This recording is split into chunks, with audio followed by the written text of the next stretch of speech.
नया कुछ भी नहीं होगा। अब तक जितना मैंने आपको सिखाया है उसे क्वेश्चन हो जाने चाहिए। फिर क्यों नहीं होते? इन क्वेश्चंस में तो इंस्पेक्शन करना होता है, और ध्यान से करना पड़ता है। जो लोग मात खाते हैं ऐसे क्वेश्चंस में, वो एक ही रीजन की वजह से मात खाते हैं, ध्यान से देखते नहीं है बस। ठीक है, तो नजरें बिल्कुल क्वेश्चन पर ही टिकी होनी चाहिए। हर स्टेप पर आपको चेक करना है, कुछ मिस्टेक तो नहीं हो जाएगी, कुछ मिस्टेक तो नहीं हो जाएगी। हर स्टेप पर आपको ध्यान से इन क्वेश्चन को ट्राई करना है। आप देखना, कुछ भी नया नहीं करना होगा। एक मिस्टेक है जो 99.99% लोग करते हैं इन क्वेश्चन में, तो देखते हैं आपसे होगी कि नहीं। ठीक है, ऑक्सीडेंट और रिडक्टेंट को हमें सिलेक्ट करना है। उसके बाद हाफ सेल्स को लिखना है। Half cells are written in ionic form. Half cells को आयनिक फॉर्म में लिखना है। वेरी इंपॉर्टेंट पॉइंट कि हाफ सेल्स को आयनिक फॉर्म में लिखना है। अभी तक हाफ सेल्स को हमने आयनिक फॉर्म में नहीं लिखा था। ऑक्सीडेशन नंबर मेथड में हमने आयनिक फॉर्म की बात नहीं की थी, यहां पर हमें आयनिक फॉर्म की बात करनी होगी। Oxidant and reductant atoms are selected and half cells are written in ionic form. Half cells को किस में लिखना होगा? आयनिक फॉर्म में लिखना होगा, और सेपरेटली लिखना होगा, अलग अलग से लिखना होगा। ऑक्सीडेशन के लिए एक हाफ सेल होगा, रिडक्शन के लिए दूसरा हाफ सेल होगा। ऑक्सीडेशन के कोरस्पॉन्डिंग इलेक्ट्रॉन का लॉस हो रहा होगा, जरूर कोई एटम इलेक्ट्रॉन को लूज कर रहा होगा, और रिडक्शन के कोरस्पॉन्डिंग इलेक्ट्रॉन का गेन हो रहा होगा, जरूर कोई एटम इलेक्ट्रॉन को गेन कर रहा होगा।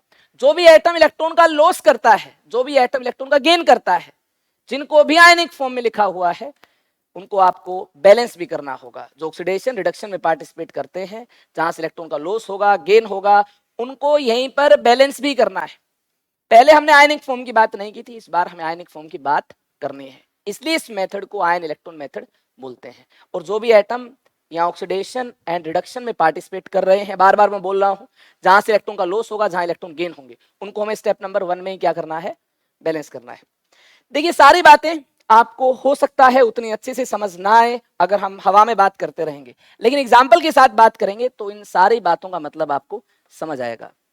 जैसे ऑक्सीडेशन नंबर मेथड में हमने MnO2 प्लस HCl ऐसे एग्जाम्पल की बात की थी, तो आयन इलेक्ट्रॉन मेथड और ऑक्सीडेशन नंबर मेथड में क्या सिमिलैरिटीज हैं, क्या डिसिमिलैरिटीज हैं, ये आपको साफ साफ पता चल पाए, इसके लिए हम एग्जाम्पल भी यहां पर सेम कंसिडर करना चाहेंगे। MnO2 प्लस HCl, ठीक है, रिडॉक्स आपको दे रखी, इसको बैलेंस करना है। इससे क्या बनता है? MnCl2 plus H2O plus Cl2, ये बनता है। एग्जाम्पल आपके सामने क्या बोला गया है, देखिए, oxidant and reductant atoms are selected. Select कीजिए, ऑक्सीडेंट एंड रिडक्टेंट एटम्स को सेलेक्ट कीजिए जल्दी से। देखते हैं कितने स्टूडेंट्स ऑक्सीडेंट और रिडक्टेंट एटम्स को सिलेक्ट करने में कामयाब हो पाएंगे। पिछली क्लास में आप देख चुके हैं, ऑक्सीडेंट को सिलेक्ट करने के लिए आपको ये चेक करना होगा कि चार्ज किस प्रकार से चेंज हो रहा है। मैग्नीज का चार्ज ऑक्सीडेशन नंबर +4 से +2 हो गया है। +4 से क्या हो गया? +2 हो गया है। HCl में क्लोरीन का चार्ज -1 से, देखिए जब ये Cl2 में चेंज हुआ तो 0 हो गया है। तो यहां पर कुछ ऑक्सीडेशन नंबर आपको चेंज होते हुए मिल रहे हैं, मतलब चार्ज यहां पर चेंज होते हुए मिल रहा है। चार्ज का चेंज होना तभी पॉसिबल हो पाएगा जब इलेक्ट्रॉन का लॉस होगा या इलेक्ट्रॉन का गेन होगा। हमें यही देखना है, इलेक्ट्रॉन का लॉस, इलेक्ट्रॉन का गेन किस प्रकार से होगा, चार्ज कहां से कहां चेंज हुआ है। देखिए, HCl में Cl-,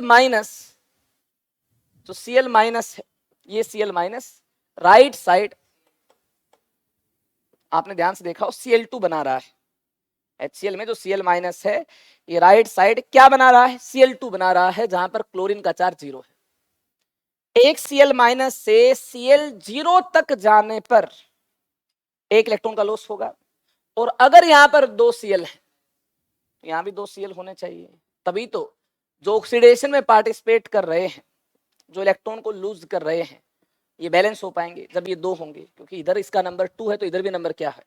2 है। तो ये बैलेंस है कि नहीं? बैलेंस है बिल्कुल। जो ऑक्सीडेशन में पार्टिसिपेट कर रहे हैं, इनका नंबर क्या होना चाहिए? बैलेंस होना चाहिए। मुझे कैसे पता है ऑक्सीडेशन में पार्टिसिपेट कर रहे हैं? चार्ज देखिए, -1 है और यहाँ 0 है, तो -1 से 0 मतलब चार्ज इंक्रीज हुआ है। अरे इंक्रीज इन ऑक्सीडेशन नंबर कब होगा? इंक्रीज इन ऑक्सीडेशन नंबर कब होगा? जब ऑक्सीडेशन होगा। क्या होगा? ऑक्सीडेशन होगा जब लॉस ऑफ इलेक्ट्रॉन होगा। एक Cl माइनस ने एक इलेक्ट्रॉन को लूज किया, दो Cl माइनस ने दो इलेक्ट्रॉन को लूज किया, तो 2Cl minus gives us Cl2 plus 2 electron. ऐसा कुछ हो रहा होगा, मतलब क्या हुआ है, मतलब ऑक्सीडेशन हुआ है। क्या हुआ है, ऑक्सीडेशन हुआ है। Cl माइनस का क्या हुआ है, Cl माइनस का ऑक्सीडेशन हुआ है। कितने Cl माइनस ने इलेक्ट्रॉन लूज किए हैं, दो Cl माइनस ने कितने इलेक्ट्रॉन लूज किए हैं, एक ने एक लूज किया तो दो ने दो लूज किए, तो दो इलेक्ट्रॉन मैंने राइट साइड लिख दिए। ये ऑक्सीडेशन हाफ सेल है।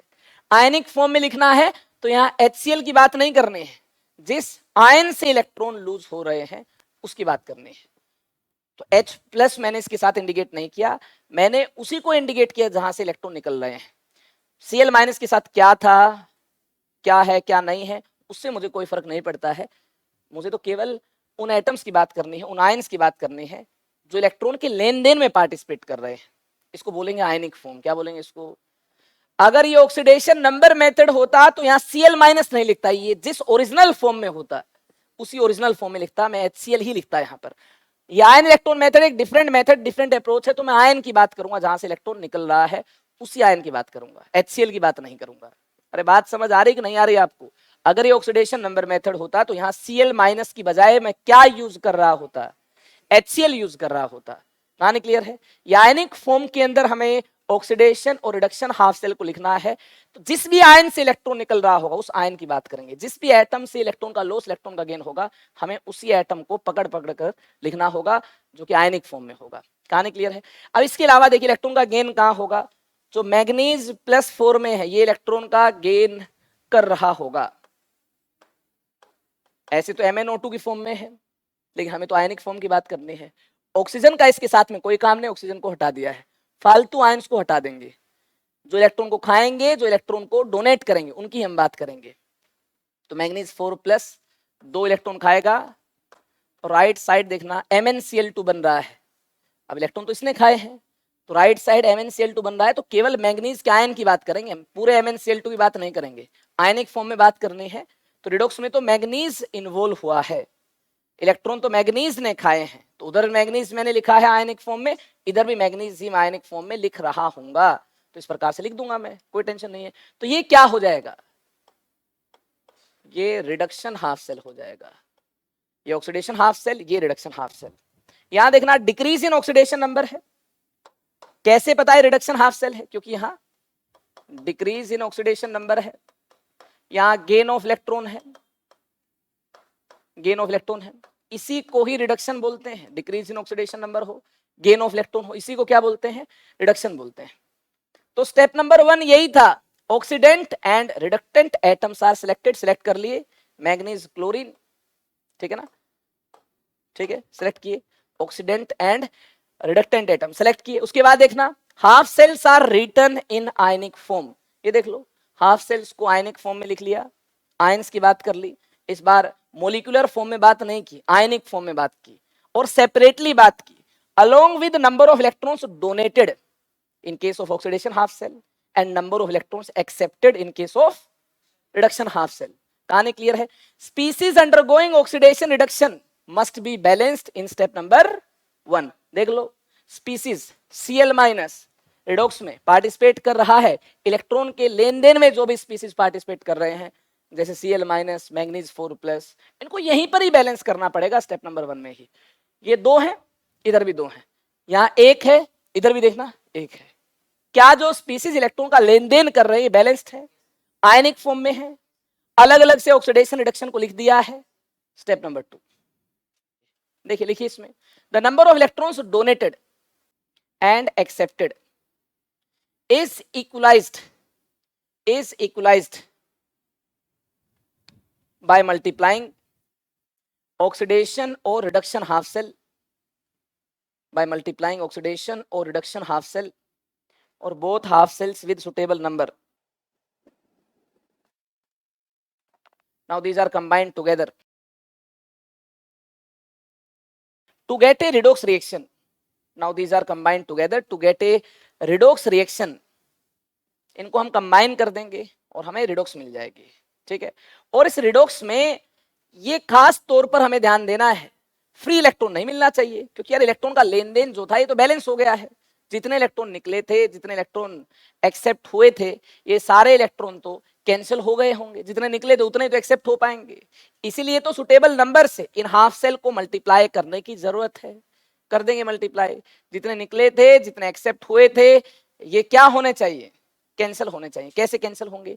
या तो ऐसी ऐड करने पर कैंसिल होंगे, या फिर किसी नंबर से मल्टीप्लाई करते हुए इनको पहले इक्वल बनाना पड़ेगा। पहले से अगर इक्वल हो number of electron lost, number of electron gained, तो ऐड करने पर कैंसिल हो जाएंगे, क्योंकि ऑक्सीडेशन हाफ सेल में राइट साइड थे इलेक्ट्रॉन, रिडक्शन हाफ सेल में लेफ्ट साइड थे, कैंसिल हो जाएंगे। लेकिन अगर ऑक्सीडेशन हाफ सेल में 2 इलेक्ट्रॉन मिल रहे हैं, रिडक्शन में 3 मिल रहे हैं, तो क्या करना पड़ेगा?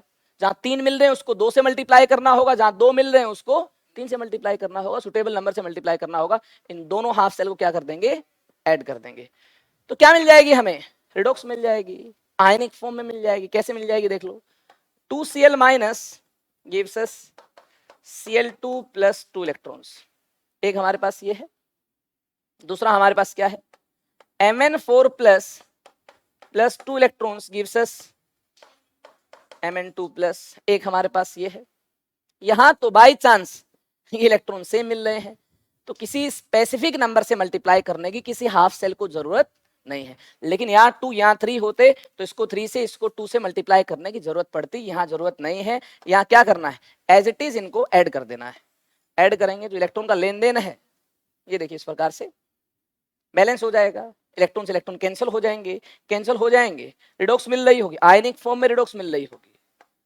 Manganese 4 plus 2Cl minus gives us manganese 2 plus Cl2। इसमें आपको कोई डाउट होना नहीं चाहिए। तो स्टेप नंबर 2 आपको क्लियर है। स्टेप नंबर 3 देखिए क्या है। इसके बाद आपको स्टेप नंबर 3 के बाद आपको सारे स्टेप सेम नजर आ रहे होंगे। स्टेप नंबर 3 में एक काम डिफरेंट हुआ है जो आप ऑक्सीडेशन नंबर मेथड में करते हुए नहीं आए हैं। क्या काम डिफरेंट हुआ है? ऑक्सीडेशन नंबर मेथड में कभी भी आपने आयनिक फॉर्म लिखी ही नहीं थी।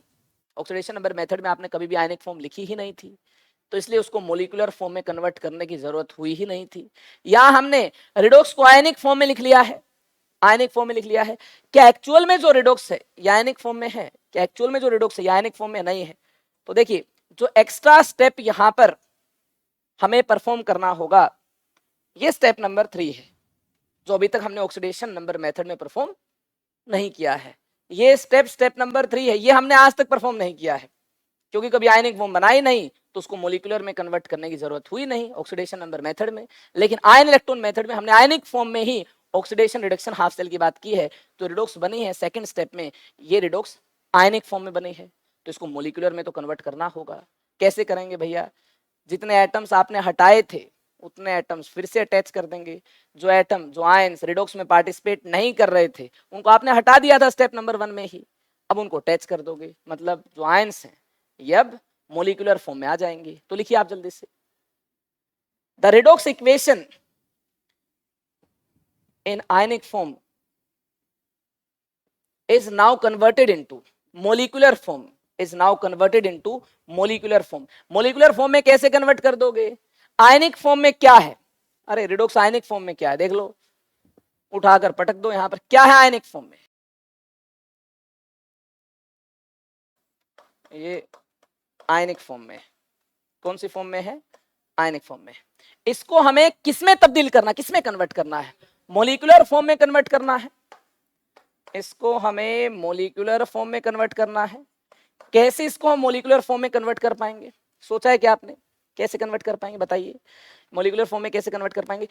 जिन जिन आयंस को हटाया था उन आयंस को वापस से अटैच कर देंगे। कैसे अटैच कर देंगे? ये जो मैग्नीज 4 प्लस ये कहां से ऑब्टेन हुआ था? MnO2 से ऑब्टेन हुआ था। मतलब आपने एक मैग्नीज 4 प्लस के 2 ऑक्सीजन हटा दिए थे, वापिस कर दो इसको, है ना। मोलिकुलर फॉर्म में इसको जरूरत है अपने 2 ऑक्सीजन की, जो आपने यहां से हटा दिए थे स्टार्टिंग में, तो इसको दे दो यार 2 ऑक्सीजन, इसको चाहिए है, इसकी मोलिकुलर फॉर्म मिल जाएगी। तो देखिए इसकी मोलिकुलर फॉर्म के कोरस्पोंडिंग इसके पास 2 ऑक्सीजन होने चाहिए। मैग्नीज 4 प्लस एक्चुअल में मैग्नीज 4 प्लस की फॉर्म में नहीं, एक्चुअल में मैग्नीज 4 प्लस किस फॉर्म में? MnO2 की फॉर्म में। मोलिकुलर फॉर्म में कन्वर्ट कर लो। एक्चुअल में आपको left hand side Cl minus ions नहीं दिए हैं, स्टार्टिंग में देखिए क्या दिए हैं, HCl दिए हैं, Cl माइनस आयंस तो HCl से मिल रहे हैं, तो आप इसको मोलिकुलर फॉर्म में कैसे कन्वर्ट कर पाओगे, इसकी ओरिजिनल फॉर्म में इसको आप क्या करें, एक्सप्रेस करें। ओरिजिनल फॉर्म क्या होगी, इसके साथ H प्लस अटैच करने होंगे, जिन आयंस की जरूरत नहीं थी स्टेप नंबर 1 में, स्टेप नंबर 2 में उन आयंस को इनके साथ अटैच करना होगा। देखिए H प्लस आयंस को अटैच करने के बाद आपको इसकी एक्चुअल फॉर्म मिल पाएगी, मोलिकुलर फॉर्म मिल पाएगी।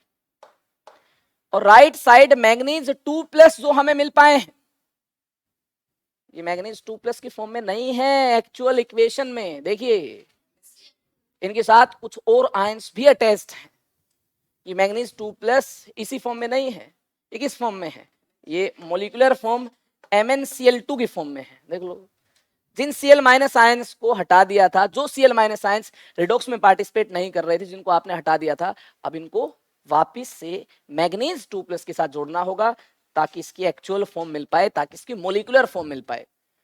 और Cl2 पर चार्ज 0 है, चलिए मोलिकुलर फॉर्म में कन्वर्ट कर लिया, दिस इज मोलिकुलर फॉर्म। किसके बाद जो कहानी होगी, ये कहानी ऑक्सीडेशन नंबर मेथड जैसी ही हो जाएगी। स्टेप नंबर 4, आप हंसेंगे, अरे ये तो बिल्कुल लल्लू है, कैसे, ये तो हम जानते आए हैं, वहां पर जो स्टेप नंबर 3 था, यहां स्टेप नंबर 4 बन गया है। इस एक्स्ट्रा स्टेप के परफॉर्म करने की वजह से वहां जो स्टेप नंबर 3 था, यहां स्टेप नंबर 4 बन गया है। कौन सा था स्टेप नंबर 3, याद करो, याद करो, दिमाग पर जोर डालो, दिमाग पर जोर डालो, क्या था वहां step number 3, atoms other than hydrogen and oxygen, atoms other than hydrogen and oxygen are balanced by proper inspection. Proper inspection की मदद से, छानबीन की मदद से, सुटेबल कोफिशिएंट्स को यूज करते हुए हम क्या कर पाएंगे, हाइड्रोजन ऑक्सीजन के अलावा जो एटम्स हैं उनको बैलेंस कर पाएंगे। कर लेंगे बैलेंस, बताएंगे आप कौन से एटम्स को बैलेंस करना है। हमारे पास मोलिकुलर फॉर्म में अभी ये है, क्लोरीन यहाँ 2 है या क्लोरीन 4 है, मुझे लगता है क्लोरीन बैलेंस नहीं है, तो यहाँ 2HCl और आ जाएं तो क्लोरीन भी बैलेंस हो जाएंगे, राइट साइड 4 है, लेफ्ट साइड भी 4 हो जाएंगे। हाइड्रोजन ऑक्सीजन को बैलेंस करना नहीं है इस स्टेप में, तो उनकी हम बात करेंगे नहीं। अरे कहानी क्लियर है कि नहीं है। और एक खास बात का भी आपको ध्यान रखना है, एक खास बात का आपको क्या ध्यान रखना है, मैग्नीज यहाँ देखिए +4 ऑक्सीडेशन नंबर एग्जिबिट करता है, क्या +4 इसका नेट चार्ज होगा, नहीं, नेट चार्ज तो इसका क्या है, 0। जब मोलिकुलर फॉर्म में आप एक्सप्रेस करेंगे, जो भी नेट चार्ज है ना वही लिखेंगे, फालतू में जबरदस्ती आप ऐसा नहीं करेंगे, मैग्नीज पे +4 ऑक्सीजन पे -2, अरे नेट चार्ज तो 0 है। अब आपको मैग्नीज का चार्ज यहाँ एक्सप्रेस करने की जरूरत नहीं है, मैग्नीज का चार्ज आपको स्टेप नंबर 1 में ही एक्सप्रेस करने की जरूरत थी, स्टेप नंबर 2 में भी आ गया था, क्योंकि उनको ऐड करने से तो जो रिडॉक्स मिल रही होगी, चार्ज वहां भी मिल रहा होगा। जैसे ही आपने स्टेप नंबर 3 की बात की, जैसे ही मोलिकुलर फॉर्म में कन्वर्ट किया, फिर मैग्नीज के चार्ज को इंडिकेट करने की जरूरत नहीं, फिर तो आपको नेट चार्ज इंडिकेट करने की जरूरत थी। तो यहाँ क्या कोई नेट चार्ज है, नहीं है, तो क्या हम यहाँ पर मैग्नीज का चार्ज +4 ऑक्सीजन का चार्ज -2 ऐसे फालतू में चार्ज इंडिकेट करेंगे क्या, नहीं करेंगे, फालतू काम नहीं करेंगे। बात समझ आ रही कि नहीं आ रही है। वहां चार्ज क्यों इंडिकेट करने की जरूरत थी स्टेप नंबर 1 में, क्योंकि यार हमें वहां तो नंबर ऑफ इलेक्ट्रॉन्स का जो लेन देन था उसको बैलेंस करना था। अब क्या इलेक्ट्रॉन का लेन देन बैलेंस करना नहीं, तो क्या फालतू में हम चार्ज यहाँ लिखेंगे, ऑक्सीडेंट और रिडक्टेंट एटम्स के फालतू चार्ज हम बार बार लिखेंगे जिनकी जरूरत ही नहीं है। फालतू इसलिए बोल रहा हूँ क्योंकि इनकी अब हमें कोई जरूरत नहीं है। अब हमें जरूरत है तो नेट चार्ज की जरूरत है, और नेट चार्ज 0 मिल रहा है तो हमें कोई टेंशन नहीं है। बात समझ आ गई है। तो क्लोरीन को बैलेंस कर लिया, हाइड्रोजन ऑक्सीजन के अलावा क्लोरीन एटम्स जिनको बैलेंस करने की जरूरत थी, 2 HCl लिखने से लेफ्ट साइड भी 4 क्लोरीन हो जाएंगे, और राइट साइड तो 4 क्लोरीन पहले से मिल ही रहे थे, तो इस प्रकार से क्लोरीन को बैलेंस कर लिया है। वहां भी फाइनल स्टेप में यही काम करना पड़ा था, यहां भी फाइनल स्टेप में यही काम हम कर रहे होंगे। वहां फाइनल स्टेप में क्या किया था, हाइड्रोजन ऑक्सीजन एंड चार्ज को बैलेंस किया था, अगर चार्ज है तो चार्ज को बैलेंस किया था। यहां भी वही काम कर रहे होंगे, hydrogen oxygen and charge, hydrogen oxygen and charge are balanced by using H plus H2, are balanced by using H plus H2 in acidic medium. हाँ, एसिडिक मीडियम हुआ तो चार्ज बैलेंस करने के लिए H प्लस को use करना होगा। कैसे यूज करना होगा सिखा चुका हूं आपको। कहां सिखा दिया था, ऑक्सीडेशन नंबर मेथड में ही। कैसे चार्ज को बैलेंस करना है, सबसे पहले चार्ज को करना है, फिर या तो हाइड्रोजन को कर लो या ऑक्सीजन को कर लो, इनका 7 जन्मों वाला रिश्ता है, एक बैलेंस हो गया तो दूसरा अपने आप बैलेंस हो जाएगा। अगर रिएक्शन बेसिक मीडियम में है तो लिखिए, और OH माइनस H2O इन बेसिक मीडियम। अगर मीडियम न्यूट्रल है, किसी प्रकार के H प्लस OH माइनस नहीं आएंगे, तो हाइड्रोजन ऑक्सीजन को आप कैसे बैलेंस करेंगे? Using H2O in neutral medium. अगर एसिडिक बेसिक मीडियम की बात नहीं की गई है, H प्लस OH माइनस से चार्ज को बैलेंस नहीं करना है, तो हाइड्रोजन ऑक्सीजन को बैलेंस करने के लिए आप क्या करेंगे? H2O यूज करेंगे, और H2O in neutral medium, bracket में लिख लेंगे इन न्यूट्रल मीडियम, ठीक है। तो फिलहाल तो यहां पर मुझे लगता नहीं कि कोई नेट चार्ज है, फिलहाल तो मुझे लगता नहीं, मुझे लगता है पानी यूज करने से ही काम बन जाएगा, H2O यूज करने से ही काम बन जाएगा, नहीं लगता आपको? अरे देख लो इक्वेशन क्या है हमारे पास, बोलो। MnO2 प्लस 4HCl, 2 प्लस 2 इकट्ठा लिख देंगे 4HCl gives us MnCl2 plus Cl2। यहां देखिए लेफ्ट साइड देखिए 4 H हैं, लेफ्ट साइड देखिए 4 H हैं, तो कितने H2O राइट साइड लिख दूं, कितने H2O राइट साइड लिख दूं कि राइट साइड भी 4 H हमें मिल जाए? कितने H2O राइट साइड लिख दूं? 2 H2O राइट साइड लिख दूं कि राइट साइड भी हमें 4 H मिल जाए। 2 H2O राइट साइड लिखने पर ऑक्सीजन देखिए कितने मिल रहे होंगे, ऑक्सीजन 2 मिल रहे होंगे, और देखिए इस प्रकार से हाइड्रोजन 4 मिल रहे होंगे। हाइड्रोजन जैसे ही बैलेंस हुए, 4 हाइड्रोजन मुझे राइट साइड भी लिखने हैं, तो 2 H2O लिखने से 4 हाइड्रोजन लिखे जाएंगे, 2 2 जा 4। ऐसा करने से देखना ऑक्सीजन अपने आप बैलेंस हो गए। 2 H2O लिखने से कितने ऑक्सीजन मिल जाएंगे? 2 ऑक्सीजन मिल जाएंगे। और यहाँ कितने ऑक्सीजन है? 2 है। देखना 7 जन्मों का रिश्ता है, हाइड्रोजन बैलेंस किया तो ऑक्सीजन बैलेंस हो गए, ऑक्सीजन को बैलेंस किया तो हाइड्रोजन अपने आप बैलेंस हो गए। कहानी क्लियर है? तो क्या आपको अलग लगा इस केस में? आयन इलेक्ट्रॉन मेथड के इन 5 स्टेप में क्या अलग लगा आपको? स्टेप 1 अलग लगा, ठीक है। स्टेप 2 अलग लगा क्योंकि आयनिक फॉर्म है, स्टेप 1 में भी आयनिक फॉर्म है। स्टेप 1 और स्टेप 2 में आयनिक फॉर्म थी तो इसलिए हमें अलग लगा, लेकिन स्टेप नंबर 3 में जैसे ही मोलिकुलर फॉर्म बन गई उसके बाद की कहानी तो हमें क्या लगी है? सेम लगी है। मुझे लगता है ऑक्सीडेशन नंबर मेथड जिन्होंने अच्छे से अंडरस्टैंड कर लिया है उनको आयन इलेक्ट्रॉन मेथड में कोई भी प्रॉब्लम नहीं होगी।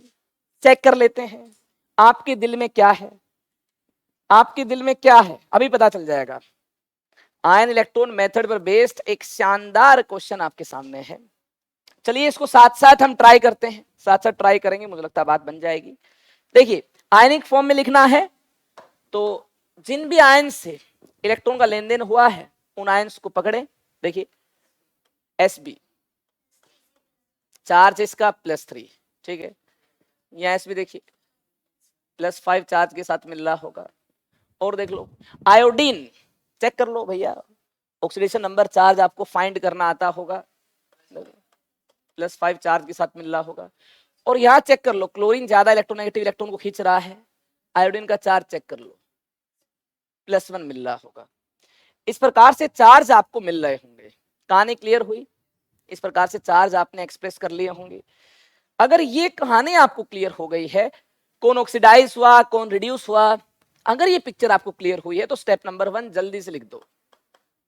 फालतू चीजों के बारे में अपने को कोई डिस्कशन करना नहीं है। जहां से इलेक्ट्रॉन निकले हैं, जहां इलेक्ट्रॉन एक्सेप्ट हुए हैं, ऐड हुए हैं, उन लोकेशन को हमें आइडेंटिफाई करना है। कहां से निकले इलेक्ट्रॉन? Sb से निकले हैं, कैसे पता है? ऑक्सीडेशन नंबर इंक्रीज हो रहा है।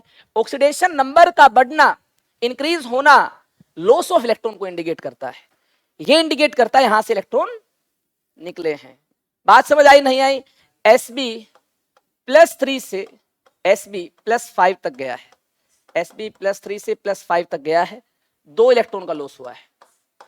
ऑक्सीडेशन नंबर का डिफरेंस आपको ये बताएगा कितने इलेक्ट्रॉन का लॉस हुआ है, कितनी यूनिट से ऑक्सीडेशन नंबर इंक्रीज हुआ है। 2 यूनिट से ऑक्सीडेशन नंबर इंक्रीज हुआ है।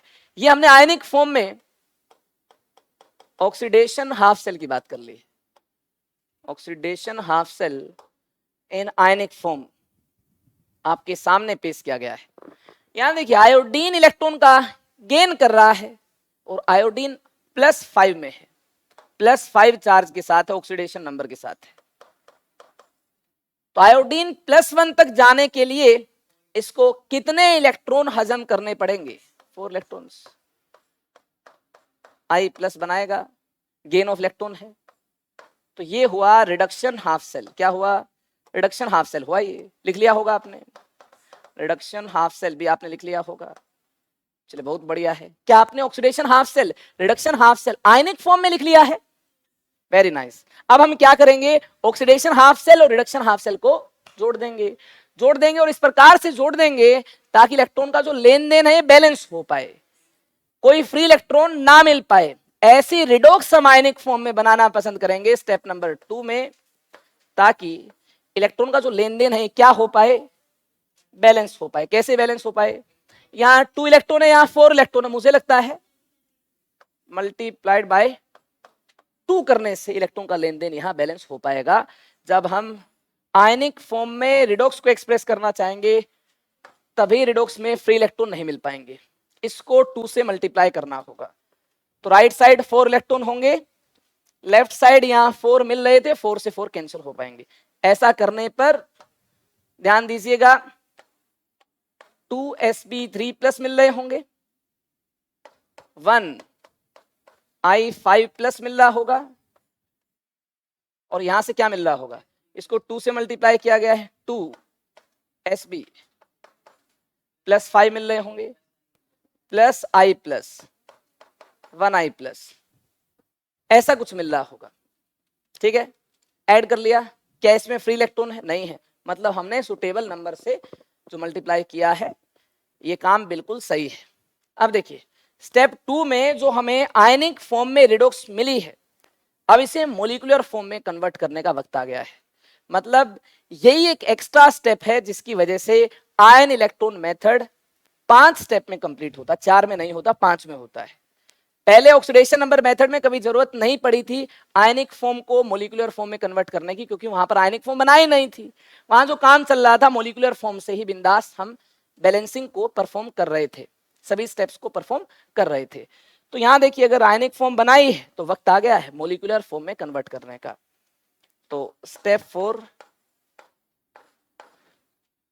आप देखेंगे स्टेप 3 जैसा है, स्टेप 5 आप देखेंगे स्टेप 4 जैसा है, और यहां पर जो स्टेप 3 आप देखेंगे ये जो स्टेप होगा, ये स्टेप आयनिक को मोलिकुलर में कन्वर्ट करने का होगा, और ये स्टेप आपने पहले नहीं देखा होगा, ये आप पहली बार ही यहां पर देख रहे होंगे, आयन इलेक्ट्रॉन मेथड में देख रहे होंगे, ऑक्सीडेशन नंबर मेथड में नहीं देखा होगा आपने, और क्वेश्चन में पहली बार देख रहे। इससे पहले तो एग्जाम्पल में मैंने बताया था आपको, पहला क्वेश्चन मैंने आपसे पूछा, तो आप ही बताएंगे मुझे किस प्रकार से इसको आयनिक फॉर्म से मोलिकुलर फॉर्म में कन्वर्ट किया जाए।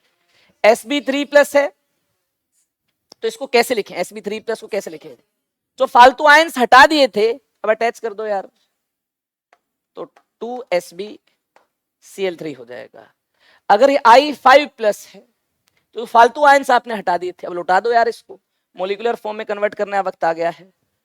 पोटासियम और ऑक्सीजन आपने हटा दिए थे, है ना, K प्लस की फॉर्म में पोटासियम था और O2 माइनस की फॉर्म में ऑक्सीजन था। ठीक, और बहुत सारे ऑक्सीजन कितने हैं? 3 है।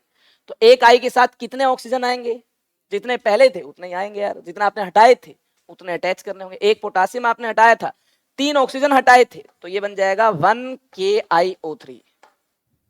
अगर यहाँ पर 2i प्लस होते तो 2KiO3 बनते, ठीक है ना। अगर 1i प्लस है तो 1KiO3 मिल रहा होगा। एक KiO3 में एक I प्लस है, तो जितने I प्लस होंगे उतने KiO3 आप लिख देंगे। मतलब जो पोटासियम और ऑक्सीजन आपने हटाए थे इसको वापिस करने होंगे। आगे देखिए Sb+5 के साथ जो 5 क्लोरीन थे ये वापिस करने होंगे, और Sb+5 एक नहीं है, कितने हैं ये? 2 हैं। तो एक काम कीजिए 2SbCl5 हो जाएगा, ठीक है। I प्लस के साथ Cl माइनस था, ठीक है, जिससे ICl मिल रहा था। 1 ICl में 1 I प्लस, तो I प्लस के साथ I के साथ किसको अटैच कर देंगे? Cl माइनस, या फिर हम बोल दें I के साथ Cl को अटैच कर देंगे, इससे हमें 1 ICl मिल रहा होगा। किसी प्रकार का कोई डाउट? और अब हमें देखिए चार्ज इंडिकेट करने की जरूरत नहीं, individual charge, individual oxidation number indicate करने की जरूरत नहीं। अब हमें मोलिकुलर फॉर्म है तो अगर कोई नेट चार्ज है उसे इंडिकेट करने की जरूरत है, अलग अलग से ऑक्सीडेशन नंबर को इंडिकेट करने की फालतू में यहाँ जरूरत नहीं है। क्या कोई नेट चार्ज है? नहीं है। चलें फिर आगे चलते हैं। जो स्टेप नंबर 4 है ये ऑक्सीडेशन नंबर मेथड का स्टेप नंबर 3 रह चुका है। क्या है step number 3 oxidation number method का? स्टेप नंबर 3 क्या है ऑक्सीडेशन नंबर मेथड में? अगर मॉलिक्यूलर फॉर्म मिल गई है तो इसके बाद वही काम होगा जो अभी तक हमने ऑक्सीडेशन नंबर मेथड में किया है। क्या था स्टेप नंबर 3? ऑक्सीजन हाइड्रोजन के अलावा एटम्स को प्रॉपर इंस्पेक्शन से क्या कीजिए? बैलेंस कीजिए। एक काम करते हैं, इस मॉलिक्यूलर फॉर्म को कॉपी कर लें। देख लो आप इसको एक बार। 2sbcl3 प्लस KiO3 प्लस कुछ और भी है क्या? अरे 2sbcl3 प्लस KiO3 प्लस कुछ और भी है क्या? अभी तो यहां नहीं, आगे देख लेंगे कुछ आएगा तो। ठीक है, राइट साइड फिर क्या है? 2sbcl5 प्लस ICl, कुछ और भी है क्या?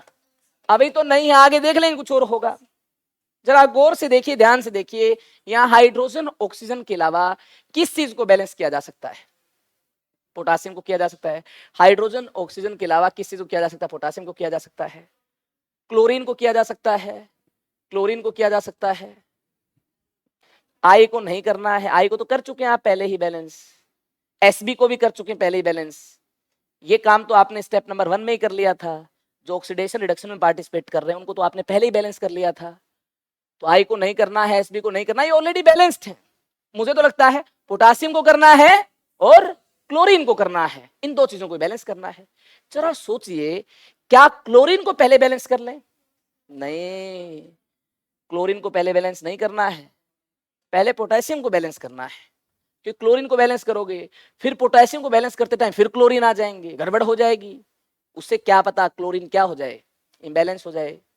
अरे पहले अगर आपने क्लोरीन को बैलेंस कर लिया तो बाद में जब आप पोटेशियम को बैलेंस कर रहे होगे तो पोटेशियम के साथ क्लोरीन आ जाएगा, फिर गड़बड़ हो जाएगी। तो ज्यादा अच्छा पहले पोटेशियम को ही कर लो बैलेंस, जितने क्लोरीन आने होंगे आ जाएंगे, फिर लास्ट में देख लेंगे क्लोरीन को कुछ अलग से बैलेंस करने की जरूरत है या नहीं है। तो देखिए फिलहाल देखिए लेफ्ट साइड कितने पोटेशियम है? अरे लेफ्ट साइड कितने एक पोटेशियम है। तो आपको क्या लगता है कितने KCl आएंगे? एक ही आएगा KCl। क्या क्लोरीन बैलेंस्ड है? अब वक्त आ गया क्लोरीन को बैलेंस करने का। अभी तो नहीं है। कितने क्लोरीन है? उधर देखिए कितने, 6 है। तो और क्लोरीन लेफ्ट साइड कैसे आ सकते हैं? HCl की फॉर्म में आ सकते हैं। कितने HCl लिख दूं? अरे यहाँ 12 क्लोरीन है, यहाँ 6 क्लोरीन है। कितने क्लोरीन की कमी है? 6 की कमी है। तो 6 HCl लिखने से मुझे लगता है कमी दूर हो जाएगी। लिख दिया मैंने बिंदास। तो क्या स्टेप नंबर 4 में आप कुछ और बैलेंस कर पाएंगे? आप मुझे बता दें, क्या स्टेप नंबर 4 में कुछ और बैलेंस करने लायक है आपके पास? नहीं है। तो चलें फिर स्टेप नंबर 5 की तरफ। स्टेप नंबर 5 में हाइड्रोजन ऑक्सीजन को बैलेंस करना है। स्टेप नंबर 5 में हाइड्रोजन ऑक्सीजन को बैलेंस करना है। तो मुझे तो लेफ्ट हैंड साइड 3 ऑक्सीजन नजर आ रहे हैं, तो राइट हैंड साइड भी 3 ऑक्सीजन मिलने चाहिए। तो 3 पानी लिखने से, 3 H2O लिखने से 3 ऑक्सीजन राइट हैंड साइड में मिल जाएंगे। और ऐसा कारनामा करने से हम जानते हैं ऑक्सीजन तो बैलेंस हो ही जाएंगे, हाइड्रोजन भी बैलेंस हो जाएंगे। 7 जन्मों का रिश्ता है इनका, तो बैलेंस हो ही जाएंगे। देख लो चाहे आप, हाइड्रोजन भी बैलेंस हो रहे होंगे। चलें आगे फिर। चलिए फर्स्ट क्वेश्चन आपने देख लिया है। ये सेकंड क्वेश्चन आपके सामने दी गई थी, इसे बैलेंस कीजिए। लंबी चौड़ी इक्वेशन है ना, देखकर थोड़ी घबराहट तो हुई होगी, है ना, चेहरे पर मायूसी तो छाई होगी। एक बार के लिए तो एफर्ट्स लगाएं और बैलेंस करें इसको। आप इसको बैलेंस करने में कामयाब हो जाते हैं आयन इलेक्ट्रॉन मेथड से, तो मुझे कॉन्फिडेंस आ जाएगा कि हाँ बैलेंसिंग में आप लोगों ने एक लेवल अपना बढ़ा लिया है। अब आपके पास एक मेथड नहीं है बैलेंस करने के लिए, आपके पास 2 मेथड है इक्वेशन को बैलेंस करने के लिए। देखते हैं कितने स्टूडेंट्स बैलेंस कर पाएंगे, या मेरे साथ साथ बैलेंस कर लेंगे आप लोग। मैं वेट करूं आपका, या आप मेरे साथ साथ बैलेंस करना चाहेंगे? वेट करूंगा, फिर भी तो मुझे बैलेंस करना होगा। एक भी बच्चा फंस गया, या फिर ऑनलाइन वाले इतने बच्चे हैं जो देखते हैं, है ना, उनकी तो बोल नहीं सकते हो गया क्लास में, हो गया मैं आगे चलता हूं। बैलेंस तो फिर भी करना होगा। तो एक काम कीजिए, साथ साथ बैलेंस कर लीजिए, ठीक है ना। कुछ ज्यादा अच्छे क्वेश्चन भी कर पाएंगे लास्ट में साथ साथ बैलेंस करेंगे तो। यहां देखना क्रोमियम का चार्ज +6 है। जिन भी एटम्स का चार्ज चेंज हो रहा है उन्हीं के चार्ज को इंडिकेट करने में भलाई है, फायदा है। तो इंडिकेट कर लिया भैया, क्रोमियम का चार्ज +6 है। यहाँ क्रोमियम का चार्ज +3 है, चेक कर लो। और देखिए आयरन का चार्ज यहाँ +2 है। और यहाँ चेक कर लो, आयरन का चार्ज +3 है, यहाँ +2 है, यहाँ +3 है, चेक कर लो, चेक करने से आपको पता चल पाएगा। चेक कर लिया है, आयनिक फॉर्म में लिख ले, कोई चार्ज इंक्रीज हो रहा है तो कोई चार्ज डिक्रीज हो रहा है, कहीं इलेक्ट्रॉन का लॉस हुआ है तो कहीं इलेक्ट्रॉन का गेन हुआ है। तो लिख लो इसको ध्यान से। स्टेप नंबर 1 देखिए क्या होगा, क्रोमियम का चार्ज +6 से, क्रोमियम का चार्ज +6 से +3 हो गया है, और +6 चार्ज के साथ ये देखना 2 क्रोमियम है, एक का +6 है तो 2 का कितना होगा, +12 होगा। अब काफी सारे बच्चे ऐसा सोच रहे होंगे सर ने 2 क्रोमियम क्यों लिखे, यहाँ 2 को क्यों रखा। काफी सारे बच्चे ऐसे सोच रहे होंगे Cr तो 1 ही रख लें, आयनिक फॉर्म तो तब भी बन जाएगी। ये मैं आपको एडवाइस देना चाहूंगा, है ना, वैसे पैसे लेता हूं ऐसे एडवाइस के लिए, पर चलिए ठीक है, आप लोग पराये नहीं अपने ही हैं। देखिए यहाँ पर मैं इसलिए इस 2 को रखना चाहूंगा, इसलिए इस 2 को यहाँ इसके साथ इंटेक्ट रखूंगा, ताकि जब बाद में मोलिकुलर फॉर्म में बनाऊं तो मुझे दिक्कत ना हो। बाद में जो मैं मोलिकुलर फॉर्म बनाऊंगा तो Cr2 के साथ देखते ही पता चल जाएगा कितने पोटासियम अटैच करने, कितने ऑक्सीजन अटैच करने हैं। नहीं तो अगर यहां मैं एक ही क्रोमियम को रखूं तो बाद में फिर मुझे थोड़ी सी टेंशन होगी, एक क्रोमियम के साथ कितने पोटासियम कितने ऑक्सीजन, कैसे मोलिकुलर फॉर्म बनाऊं, तो यूनिटरी मेथड लगाना पड़ेगा। फिर बाद में क्रोमियम को 2 बनाना पड़ेगा, 2 के साथ कितने एटम्स पोटासियम और ऑक्सीजन अटैच करूं, सोचना पड़ेगा। ज्यादा अच्छा पहले ही सोचकर रखूं, इन क्रोमियम को यहां पर ही 2 ही रखूं, ताकि साफ साफ देखने से, इस फॉर्मूला को देखने से आइडिया हो पाए जब मैं मोलिकुलर फॉर्म को लिखूं, हाँ 2 क्रोमियम है तो कितने पोटासियम आएंगे, कितने पोटासियम आएंगे 2, कितने ऑक्सीजन आएंगे 7 आएंगे। तो बाद में जब मोलिकुलर फॉर्म मुझे बनानी होगी तो उसमें मुझे आसानी हो जाएगी। तो जो भी एटम जिस भी नंबर के साथ मिल रहा है एक मॉलिक्यूल में, ठीक है ना, जिसका ऑक्सीडेशन नंबर चेंज हो रहा है, उस एटम को उसी नंबर के साथ इंडिकेट कीजिए जो इसका नंबर इस एक मॉलिक्यूल में, ठीक है। हाँ, एक का चार्ज +6 है, 2 का चार्ज कितना होगा ये भी अंदाजा आप लगा लेंगे। ये तो एवरेज चार्ज होता है, ऑक्सीडेशन नंबर जो आप एक्स वाले मेथड से निकालते हैं, अननोन का एक्स, बाकी का जो भी ट्रस्ट टेबल से आपको मिलता है और एल्जेब्रिक सम को 0 से इक्वेट करने से जो भी आपको एक्स की वैल्यू मिलती है, वहां से जो भी चार्ज आप फाइंड करते हैं, ये चार्ज एवरेज चार्ज होता है। क्या होता है, ये एक एटम का चार्ज होता है, तो ये चार्ज एक एटम का चार्ज होगा। कहानी क्लियर है। और इससे देखिए Cr2 इस प्रकार से मिल रहे होंगे कि एक क्रोमियम का चार्ज कितना है, +3 है, तो यहां से Cr+3 या Cr2 मिल रहे होंगे, इस प्रकार से मिल रहे होंगे कि एक क्रोमियम का चार्ज कितना है, +3 है। फालतू आयंस को हटा देना है, हटा देना है, हटा देना है, हटा देना है, ठीक है, फालतू आयंस को हटा देना है। जो रिडॉक्स में पार्टिसिपेट कर रहे हैं उनको ही कंसीडर करना है। आप सोचकर मुझे बताएं, एक क्रोमियम जो +6 चार्ज के साथ है, ये कितने इलेक्ट्रॉन को हजम करे ताकि क्रोमियम +3 बन जाए, सोचना जरा। 3 खाएगा, लेकिन क्रोमियम 1 नहीं 2 है, एक 3 खाएगा तो 2 कितने खाएंगे, 6 खाएंगे, ये चीज बनेगी। इसे बोलेंगे रिडक्शन हाफ सेल। क्या बोलेंगे इसे, रिडक्शन हाफ सेल बोल देंगे इसे, ये रिडक्शन हाफ सेल है। आई होप आपको इसमें कोई डाउट नहीं है। इसके अलावा देखिए आयरन +2 चार्ज के साथ है, फालतू आयंस को हटा देंगे, ठीक है, फालतू आयंस को हटा देंगे। कहानी क्लियर है।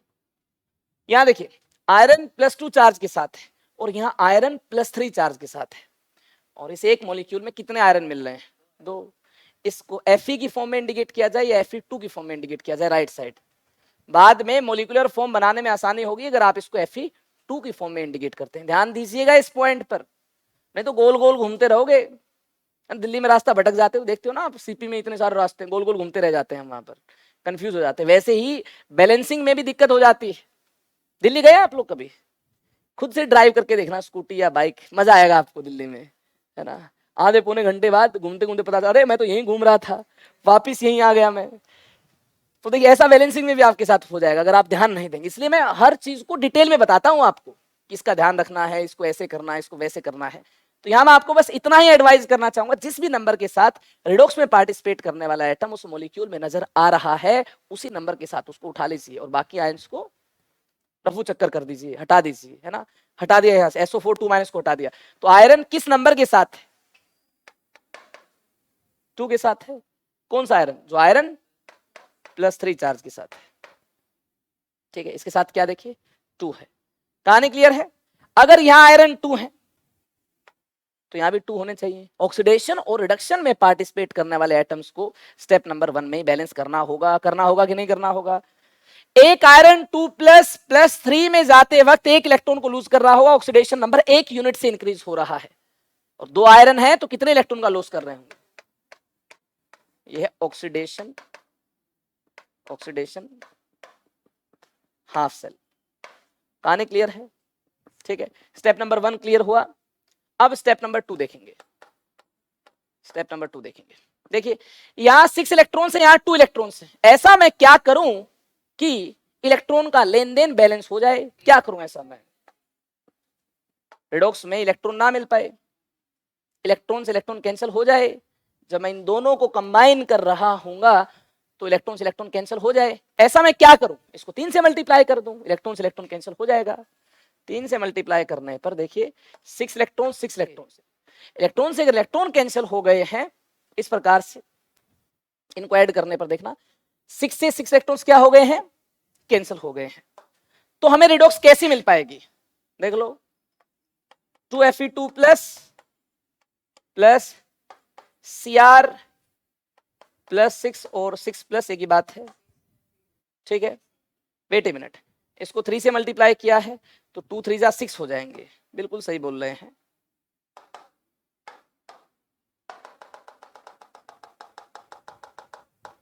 फिर से लिख लेंगे इसको, कोई टेंशन नहीं है।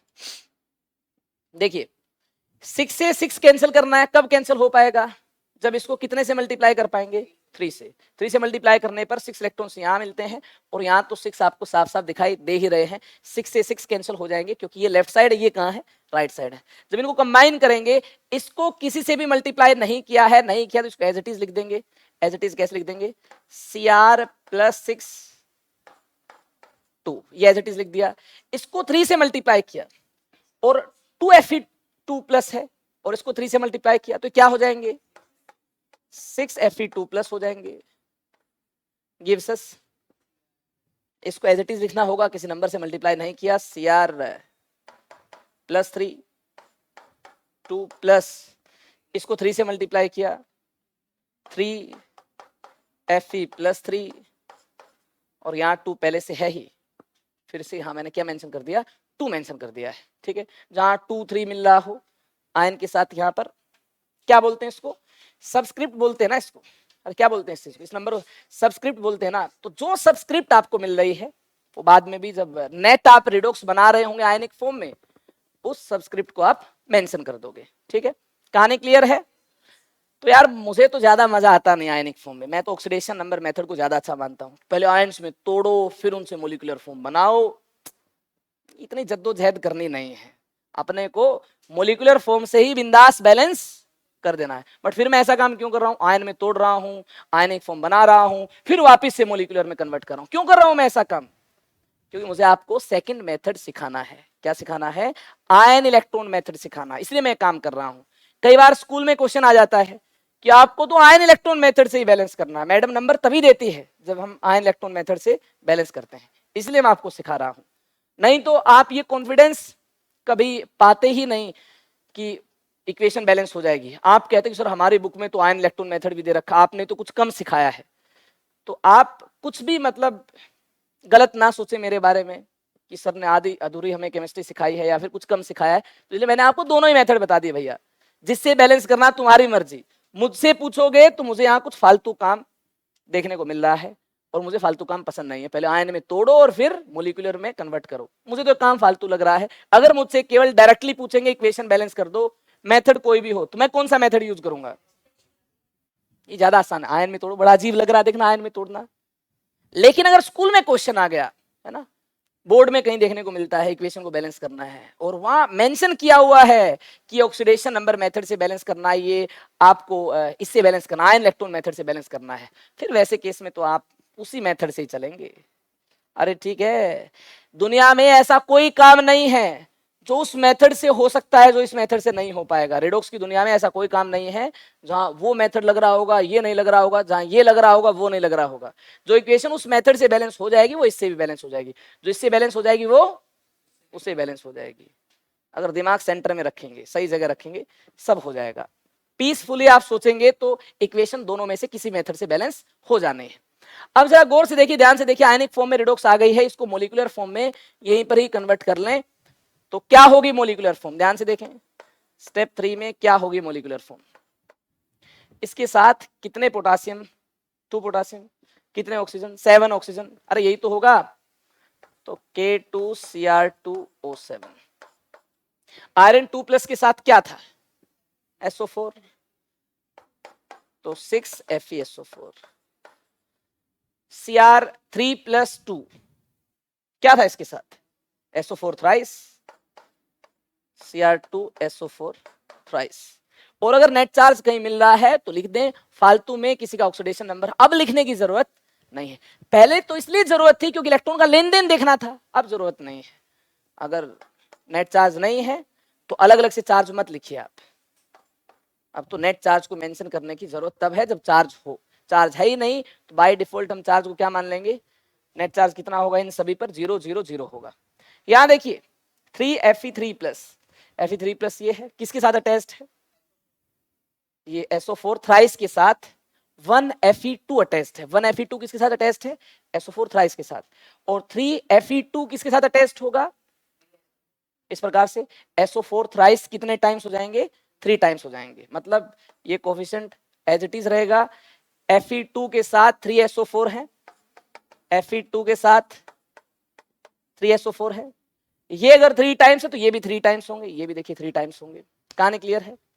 नेट चार्ज कहीं नहीं है तो मेंशन करने की जरूरत नहीं है। इस प्रकार से हमें मोलिकुलर फॉर्म मिल जाएगी। ऐसी मोलिकुलर फॉर्म होगी जिसमें बहुत सारे एटम्स अभी अनबैलेंस्ड हैं, जिनको बैलेंस करने की जरूरत होगी। तो स्टेप नंबर 4 में हम क्या करेंगे, हाइड्रोजन ऑक्सीजन के अलावा जो एटम्स हैं, अनबैलेंस जो एटम्स हैं, उनको बैलेंस करना पसंद करेंगे। तो चलिए फिर आगे चलते स्टेप नंबर 4 की बात करते हैं। मोलिकुलर फॉर्म को एक काम कर लो, कॉपी कर लो। क्या मोलिकुलर फॉर्म आपको मिल पाई है, K2Cr2O7, K2Cr2O7 plus 6FeSO4 gives us 3Fe2SO4 thrice plus Cr2SO4 thrice, ये मिल पाया है। Fe के नीचे 2 आएगा, Fe2SO4 थ्राइस, ठीक है, 2 लिख दिया है। जैसा यहां है, जैसा यहां है वैसा ही मैंने यहां लिख दिया है, ठीक है। कोफिशिएंट 3 था तो 3 लिख दिया है, 1 था 1 लिख दिया है, यहाँ 6 कोफिशिएंट था 6 लिख दिया है, यहाँ 1 कोफिशिएंट था तो 1 लिख दिया है। कहानी क्लियर है कि नहीं है। अब हमें हाइड्रोजन ऑक्सीजन के अलावा आइटम्स को बैलेंस करना है। आयरन क्रोमियम तो पहले से बैलेंस्ड है ही, क्योंकि ये तो रिडॉक्स में पार्टिसिपेट कर रहे हैं, इनको तो स्टेप नंबर 1 में ही बैलेंस कर लिया था। आयरन क्रोमियम की चिंता करने की जरूरत नहीं है। मुझे लगता है सल्फर की चिंता करने की जरूरत है और पोटासियम की चिंता करने की जरूरत है। अगर आपने पहले सल्फर को बैलेंस कर लिया तो दिक्कत हो जाएगी, बाद में जब आप पोटासियम को बैलेंस कर रहे होंगे तो उसके साथ भी सल्फर आ जाएगा। अरे सल्फर पोटासियम के साथ है, देख लो, सल्फर पोटासियम के साथ है। अगर पहले आपने सल्फर को बैलेंस कर लिया दिक्कत हो जाएगी, जब पोटासियम को बैलेंस कर रहे होंगे तो सल्फर फिर क्या हो जाएगा, क्या हो जाएगा, फिर इम्बैलेंस हो जाएगा। तो क्या करें हम, पहले पोटासियम को ही बैलेंस कर लो। राइट साइड कितने राइट साइड कितने K2SO4 में लिखूं कि पोटासियम बैलेंस हो जाए, सोचो। राइट साइड कितने में K2SO4 लिखूं कि पोटासियम बैलेंस हो जाए। अगर यहां एक K2 है, ये K2Cr2O7 की फॉर्म में है तो एक K2 है, तो राइट साइड मुझे लगता है एक ही K2 लिखना चाहिए, और ये K2SO4 होगा तो पोटासियम बैलेंस हो जाएगा। राइट साइड पोटासियम K2SO4 की फॉर्म में है, वहां 1 K2Cr2O7 है तो यहाँ 1 K2SO4 होगा। ऐसा लिखने से कितने सल्फेट मिलते right side, 9 plus 3 12, 12 plus 1 13 sulphate, 13 sulphate हमें राइट साइड मिलते हैं। लेफ्ट साइड कितने सल्फेट हैं, 6 सल्फेट है। कितने और सल्फेट आ जाए, राइट साइड 13 सल्फेट है, लेफ्ट साइड 6 सल्फेट है। कितने और सल्फेट आ जाएं, कितने और सल्फर आ जाएं, एक सल्फेट में एक सल्फर है कि सल्फर बैलेंस हो जाए, सल्फेट बैलेंस हो जाए।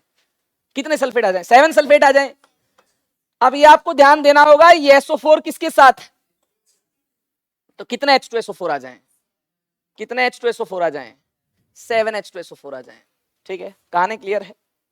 अब फाइनल स्टेप में क्या करना होगा? स्टेप नंबर 5 में हाइड्रोजन को बैलेंस करना होगा। जरा सोचिए, यहां अगर हमारे पास 7H2 है, इधर भी 7H2 होने चाहिए, तो कितने पानी लिखूंगी 7H2 मिल जाए? 7H2। और इस प्रकार से 7H2 लिखने से, हाइड्रोजन को बैलेंस करने से ऑक्सीजन देखना अपने आप हो जाएंगे बैलेंस। ऑक्सीजन के बारे में चिंता करने की बिल्कुल भी जरूरत नहीं है, मुझे तो नहीं है, आप एक बार कंफर्मेशन ले लीजिए। कितने ऑक्सीजन लेफ्ट साइड है, उतने ही राइट साइड जरूर आपको मिल रहे होंगे। क्या मिल पाए आपको उतने ऑक्सीजन राइट साइड? बहुत बढ़िया है, जीवन सफल हो जाएगा आपका यूं ही आगे चलेंगे तो। ये देखिए, कुछ याद आया, कुछ देखा देखा लग रहा है क्या? कुछ अपनापन सा लग रहा है क्या अरमान? नहीं लग रहा है? क्या लग रहा है इसको देखकर? क्या ख्याल आया आपके दिमाग में इसको देखकर? होमवर्क में दिया था है ना, ये आपका काम था, किया था आपने, तो बहुत अच्छी बात है, कामयाब हो जाएंगे। किया था तो आपने किया था ऑक्सीडेशन नंबर मेथड से। लास्ट सेशन में ये मैंने आपको होमवर्क में दिया था और ये आपने ऑक्सीडेशन नंबर मेथड से किया था। अब हम ऑक्सीडेशन नंबर मेथड से नहीं करेंगे, इसको बैलेंस करेंगे, लेकिन एक नए मेथड से करेंगे, आयन इलेक्ट्रॉन मेथड से इसको बैलेंस करेंगे। कीजिए जल्दी से बैलेंस, आयन इलेक्ट्रॉन मेथड से बैलेंस कीजिए। जिंक का चार्ज 0, नाइट्रोजन का चार्ज यहाँ +5, जिंक का चार्ज चेक करने पर जरूर +2 मिल रहा होगा, नाइट्रोजन का चार्ज -3 मिल रहा होगा। चेक कर लिया होगा शायद आपने इसी प्रकार से, ठीक इसी प्रकार से आपने सब कुछ चेक कर लिया होगा। ऑक्सीडेशन नंबर कहां पर इंक्रीज हो रहा है और कहां डिक्रीज हो रहा है, ये आपने जरूर चेक कर लिया होगा। अगर ये चेक करने में कामयाब हो गए हैं तो स्टेप नंबर 1 मुझे लगता है इलेक्ट्रॉन का लॉस, इलेक्ट्रॉन का गेन। जहां जहां पर आयनिक फॉर्म मिल सकती है वहां पर आयनिक फॉर्म की बात की जाएगी।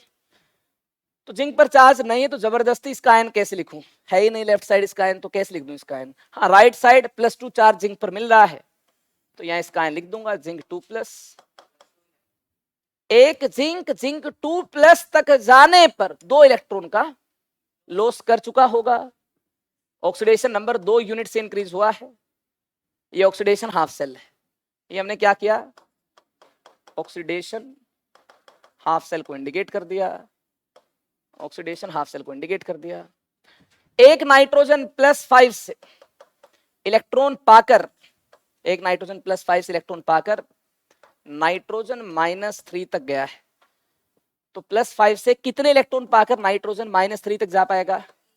8 इलेक्ट्रॉन पाकर ऐसा कारनामा कर पाएगा, नाइट्रोजन 3- तक जा पाएगा। ठीक है, अरे ऑक्सीडेशन नंबर का डिफरेंस देख लो भैया, ऑक्सीडेशन नंबर डिक्रीज हुआ है, तो पहले था +5, डिक्रीज होकर कितना हो गया? -3, तो कितने का चेंज है? 8 यूनिट्स का यहाँ पर चेंज देखने को मिल रहा है। जरूर 8 इलेक्ट्रॉन्स इसने खाए होंगे। अरे +5 में कितना ऐड करूं कि -3 हो जाए? +5 में कितना ऐड करूं कि -3 हो जाए? 8 नहीं, -8 ऐड करूं, तो -8 चार्ज के लिए कितने इलेक्ट्रॉन ऐड करने होंगे? 8 इलेक्ट्रॉन ऐड करने होंगे। कितने इलेक्ट्रॉन ऐड करने होंगे? क्योंकि इनका चार्ज होता है नेगेटिव। कैसे चार्ज होता है? नेगेटिव। कहानी क्लियर है? तो ऐसा कुछ हो रहा होगा, गेन ऑफ इलेक्ट्रॉन होगा, तो इसको हम क्या बोलेंगे? Reduction half cell. ये रिडक्शन हाफ सेल है। अरे ठीक है, स्टेप नंबर 2 की बात करें। इस प्रकार से ऑक्सीडेशन, रिडक्शन, हाफ सेल हमने इंडिकेट कर लिए हैं, तो अब स्टेप नंबर 2 की बारी है।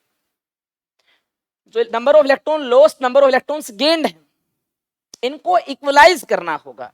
इलेक्ट्रॉन का लेन देन बैलेंस करना होगा। कैसे बैलेंस किया जा सकता है? यहाँ 2 इलेक्ट्रॉन्स है या 8 इलेक्ट्रॉन्स है, कैसे बैलेंस किया जा सकता है? इसको 4 से मल्टीप्लाई कर दिया जाए तो काम बन जाएगा। हाँ, इसको 4 से मल्टीप्लाई कर दिया जाए तो काम बन जाएगा। तो कर दो भाई 4 से मल्टीप्लाई। 4 से मल्टीप्लाई करने पर 8 इलेक्ट्रॉन से 8 इलेक्ट्रॉन हुए कैंसिल। ठीक है, इलेक्ट्रॉन का लेन देन बैलेंस हुआ। आयनिक फॉर्म में रिडॉक्स क्या मिलती है? 4 जिंक प्लस, ये एज इट इज है, नाइट्रोजन 5+ गिव्स अस, 4 से मल्टीप्लाई किया तो 4 जिंक 2+, ये एज इट इज है, नाइट्रोजन 3- और -3, एक ही बात है। रिडॉक्स आपको आयनिक फॉर्म में ऐसी मिल रही होगी। अब वक्त आ गया है जिन फालतू आयंस को हटाया था अटैच करने का और इसकी मोलिकुलर फॉर्म को लिखने का। जिन फालतू आयंस को हटाया था, अब यार अटैच करने होंगे फालतू आयंस, ठीक है ना? जैसे एक नाइट्रोजन से O3- हमने रिमूव कर दिया था। ये तो पहले ही 0 चार्ज के साथ था, ठीक है। यहां देखना O3 माइनस आयन अटैच था इसके साथ। अब इसको वापिस इसके साथ क्या करना होगा, अटैच करना होगा। और नेट चार्ज देखना -1 ही था, तो अटैच कर दो, नेट चार्ज -1 ही मिल रहा होगा। O3 माइनस को अटैच कर दिया जाए तो नेट चार्ज कितना मिल रहा होगा, -1 मिल रहा, पहले ही -1 मिल रहा था, अभी -1 मिल रहा होगा। यहाँ देखना, यहाँ से किसको हटा दिया था, O2 2 माइनस को हटा दिया था, अब इसको वापस कर दो, तो नेट चार्ज कितना मिल रहा होगा, -2 मिल रहा होगा, वापस कर दिया। अगर 4Zn2+ के साथ ये काम करना है, O2 2 माइनस अटैच करने हैं, तो कितने O2 2 माइनस अटैच करने हैं भैया, 4 को भूल जाएं एक बार के लिए, 4 को भूल जाएं, ठीक है, 4 को भूल गए एक बार के लिए। एक जिंक के साथ एक O2 2 माइनस हमें अटैच करना होगा, अटैच करना होगा तो 4 के साथ 4 O2 2 माइनस अटैच करने होंगे। कर लिए हैं, कोई टेंशन नहीं है। आगे देखिए, N के साथ 3 हाइड्रोजन को अटैच करना होगा, और नेट चार्ज कितना मिल रहा होगा, 0 मिल रहा होगा, नेट चार्ज 0 मिल रहा होगा। तो ये इसकी हो जाएगी मोलिकुलर फॉर्म,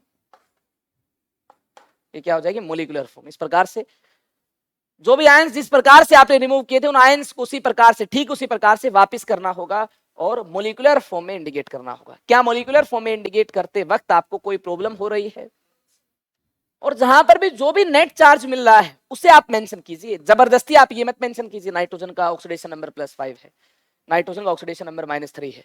क्या इस NH3 पर नेट चार्ज कुछ है, नहीं है। तो जब आप मोलिकुलर फॉर्म बना लें तो आपको इंडिविजुअल चार्ज मेंशन करने की जरूरत नहीं है, आप नेट चार्ज मेंशन करें अगर कोई नेट चार्ज है। जैसे या नेट चार्ज -1 है तो इसको मेंशन करना ही पड़ेगा, या नेट चार्ज -2 है तो इसको मेंशन करना ही पड़ेगा, इससे आप बच नहीं सकते हैं। हाँ, या नेट चार्ज 0 है, इसको मेंशन करने की जरूरत नहीं है। जबरदस्ती ये काम नहीं करना है कि नाइट्रोजन का सर ऑक्सीडेशन नंबर -3 है, इसको मेंशन कर दो, नहीं। तो नेट चार्ज उसको कीजिए, इंडिविजुअल चार्ज को मेंशन मत कीजिए। कहानी क्लियर है। अब स्टेप नंबर 4 में क्या करें, हाइड्रोजन ऑक्सीजन के अलावा जो एटम्स उनको बैलेंस करना होगा। शायद ये पहले से ही बैलेंस्ड है, हाइड्रोजन ऑक्सीजन के अलावा जो एटम्स हैं शायद ये पहले से ही बैलेंस्ड हैं। अरे पहले से बैलेंस्ड है कि नहीं है, अगर ये पहले से ही बैलेंस्ड है तो मुझे लगता है स्टेप नंबर 5 स्टेप नंबर 4 बन गया है। स्टेप नंबर 5 क्या बन गया है, क्या चार्ज मिल रहा है यहाँ पर, हाँ चार्ज मिल रहा है इसमें। क्या एसिडिक या बेसिक मीडियम में ये रिएक्शन प्रोसीड हो रही है, हाँ मीडियम भी यहाँ मेंशन किया गया है। जब ऐसा कुछ हो तो आपको याद आया लास्ट स्टेप में हाइड्रोजन ऑक्सीजन के साथ साथ किसको बैलेंस करना होगा, चार्ज को। और हाइड्रोजन ऑक्सीजन को पहले करना है या चार्ज को पहले बैलेंस करना है, सिखाया था मैंने पिछले लेक्चर में, आपको सिखाया गया था कि चार्ज को पहले बैलेंस कर लो, हाइड्रोजन ऑक्सीजन को बाद में बैलेंस कर लो। अब चार्ज देखो नेगेटिव कितना है, राइट साइड 8- है, अरे देख लो 8- है, राइट साइड 8- चार्ज है। यहां तो नेट चार्ज 0 है, यहां तो 0, इस पर कितना है 8- है, यहां माइनस चार्ज कितना है -1 है। यहां मैं कितना माइनस ऐड करूं कि लेफ्ट साइड भी 8- चार्ज हो जाए, कितना माइनस में ऐड करूं कि लेफ्ट साइड भी 8- चार्ज हो जाए, 7- चार्ज ऐड करूं। 7- चार्ज किस फॉर्म में ऐड किया जाए, OH- की फॉर्म में ऐड किया जाए, 7 OH- ऐड किए जाए लेफ्ट साइड, ठीक है। तो देख लें 4Zn प्लस NO3- और इसमें ऐड कर दिया 7 OH-, लेफ्ट साइड भी 8- हो गया, ठीक है। Gives us 4ZnO2 2- plus NH3, charge तो हो गया बैलेंस। अब बारी है हाइड्रोजन को बैलेंस करने की। लेफ्ट साइड हाइड्रोजन है 7 और राइट साइड हाइड्रोजन है 3, 4 और चाहिए हाइड्रोजन, 4 और हाइड्रोजन चाहिए इस तरफ, तो 2 पानी ऐड कर दो, 4 और हाइड्रोजन आ जाएंगे राइट साइड। ऐसा करने पर देखना ऑक्सीजन ऑटोमेटिकली क्या हो गए हैं, बैलेंस हो गए हैं, ठीक है। चले आगे, फिर होमवर्क क्वेश्चन हो गया आपसे, तो इसको कीजिए जल्दी से। एक और होमवर्क क्वेश्चन जो लास्ट सेशन में आपको दिया था, जिस इक्वेशन को हमें बैलेंस करना था ऑक्सीडेशन नंबर मेथड से, अब हमें इसको आयन इलेक्ट्रॉन मेथड से बैलेंस करना है। मतलब इस होमवर्क क्वेश्चन का आंसर आपको मिल जाएगा। कहानी क्लियर है, आंसर आपको मिल जाएगा तो ट्राई करें, फिर नहीं मिलेगा तो फिर मैं बैलेंस करूंगा। अरे कर लो भैया, कौन से मेथड से किया है? बहुत बढ़िया, ये हो गया तो इसको कर लो फिर। बैठे क्यों है? कुछ खाने के लिए मंगवा दूं, जोमेटो कर दूं? फिर कर लो फिर। बैलेंस कर लिया है क्या?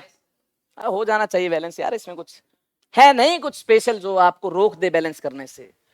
एसएन का चार्ज 2 प्लस, एसएन का चार्ज 4 प्लस, ये तो साफ साफ दिखाई दे ही रहा है, इसका तो क्या इंस्पेक्शन करोगे।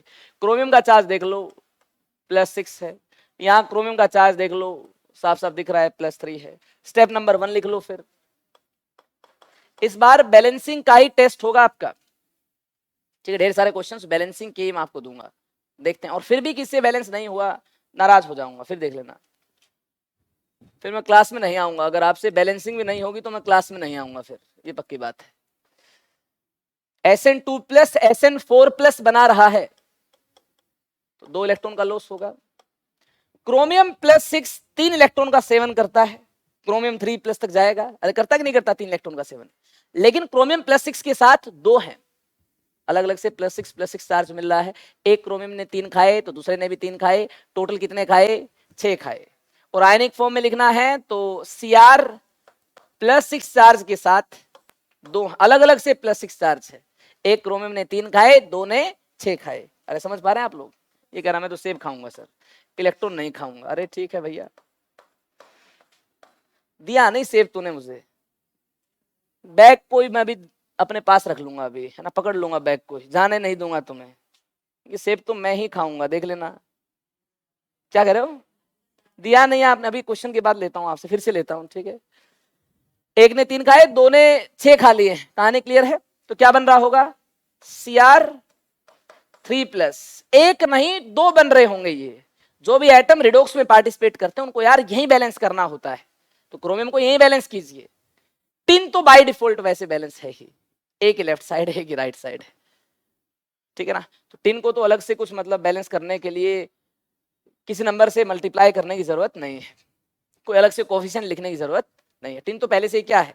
बैलेंस्ड है। हाँ, क्रोमियम यहाँ 2 थे तो यहाँ भी क्रोमियम 2 ही मिलेंगे। एक ने 3 खाए, 2 ने 6 खाए, तो क्रोमियम +6 से क्रोमियम 3 प्लस मिल रहे होंगे। अब स्टेप नंबर 2 में क्या करना होगा? स्टेप नंबर 2 में क्या करना होगा? इलेक्ट्रॉन का जो लेन देन है बैलेंस होना चाहिए। यहाँ 2 इलेक्ट्रॉन है, यहाँ 6 इलेक्ट्रॉन है, क्या किया जाए? N2 3 किया जाए और ऐड किया जाए, N2 3 किया जाए और ऐड किया जाए। 6 इलेक्ट्रॉन से 6 इलेक्ट्रॉन्स कैंसिल हो जाएंगे, इलेक्ट्रॉन का लेन देन बैलेंस हो पाएगा। देखो रिडॉक्स इक्वेशन आयनिक फॉर्म में क्या मिलती है? 3SN2 प्लस यहां तो किसी नंबर से आपने मल्टीप्लाई किया नहीं है, 1Cr +6 चार्ज के साथ 2 अलग अलग से +6 चार्ज मिल रहा है, कोई टेंशन नहीं है। Gives us 3SN4 plus 2Cr3 plus ऐसा कुछ मिल रहा होगा। अब क्या करना है? इस आयनिक फॉर्म को मोलिकुलर फॉर्म में कन्वर्ट करना है। स्टेप 3 यही तो है, आयनिक फॉर्म को कन्वर्ट कीजिए मोलिकुलर फॉर्म में, ठीक है। आप ये तो यार नेट इक्वेशन में भी आयन है, ये तो ऐसा ही रहेगा, लेकिन इसके साथ कुछ आयन्स थे जिनको हटा दिया था फालतू आयन्स को, अब जोड़ देना होगा। एक Cr2 के साथ क्या चीज अटैच होगी? O7 2-, ठीक है। तो ये क्या बन जाएगा? Cr2 O7 2-। ये तो यार आयंस की फॉर्म में ही थे, ये भी आयंस की फॉर्म में ही थे, ठीक है। ये ज्यादा मोलिकुलर फॉर्म में तो यही जा सकता है। और क्या अटैच कर दें इसके साथ? ठीक है, क्या अटैच कर दें इसके साथ? जो आयंस हटाए थे वही अटैच कर दें। कौन से आयंस हटाए थे? O7 2-, इसको हटाया था यहाँ से, तो यार ये अटैच मिल जाएगा इसके साथ, कोई टेंशन नहीं है। किसी को डाउट तो नहीं है? तो यहां से ही कुछ अगर रिमूव हुआ था, यहां से ही अगर कुछ रिमूव हुआ था, कुछ हटाया था, तो यहीं पर ही कुछ अटैच करना होगा। जो हमने रिमूव किया था वो अटैच कर देंगे, और कहीं तो कुछ हटाया नहीं था तो कुछ रिमूव करने की जरूरत कहीं से नहीं पड़ी थी, तो कहीं अटैच करने की भी और जरूरत हमें कहीं नहीं होगी। तो अब क्या करें फिर? हाइड्रोजन ऑक्सीजन के अलावा जो भी आइटम से बैलेंस कर लो। मुझे लगता है सभी बैलेंस्ड है, सभी ऑलरेडी बैलेंस्ड हैं। तो स्टेप नंबर 5 क्या बन जाएगा? स्टेप नंबर 4 बन जाएगा। हाइड्रोजन ऑक्सीजन के अलावा किसी और को बैलेंस करने की जरूरत है नहीं, तो स्टेप नंबर 5 स्टेप नंबर 4 बन गया है। स्टेप नंबर 4 में हमें सबसे पहले चार्ज को देखना होगा, क्योंकि यहाँ मीडियम है एसिडिक। कौन सा मीडियम है? एसिडिक है।